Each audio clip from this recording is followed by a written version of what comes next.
عشاق تربية الدجاج، السلام عليكم ورحمة الله. مرحبا بكم معايا في هذا الفيديو ان شاء الله. اليوم اللي غادي نتعرفوا فيه على الخلطة اللي كنخدم بها بالنسبة للدجاج ديالي، الناس اللي مربيين الدجاج في السطح اولا في الاماكن المغلقة.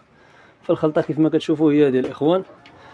عندنا علف مركب ديال اي شركة باش ما نديروش الاشهار لشي شركة محددة. علف الدجاجة ديال البياضة،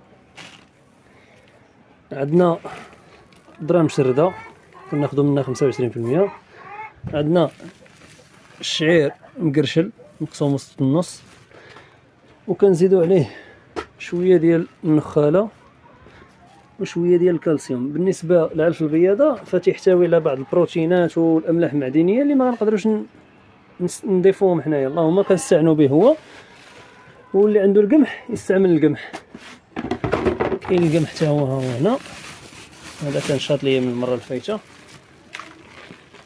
هنا نخلط وكنضربوا التخليطه ديالنا وكنعطيوها للدجاج، والحمد لله راه كتجيب نتيجه، يعني مستوى جيد في البيض والحجم تيكون زوين. وحتى بالنسبه للبيض الا كنتي غتاكلوه فراه هو صحي 100%.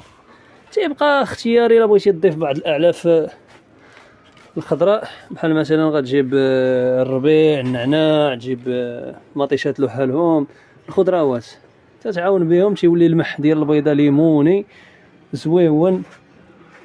وكانت هذه هي النصيحه ديال اليوم، نتمنى نكون فدتكم، والسلام عليكم ورحمه الله.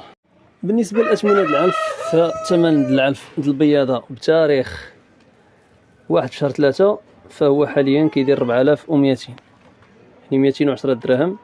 بالنسبه للشعير مشرد فتا هو 210 دراهم، كنا كناخذوه ب 170 درهم قبل من هاد الشيوه هادي اللي سبقات. بالنسبه للدرهم مشرده فدايره دابا 185 درهم. النخاله 3 دراهم، ولكن نخاله زوينه الحمد لله. خديت هذه من الطاحونه ماشي عند ام العلف.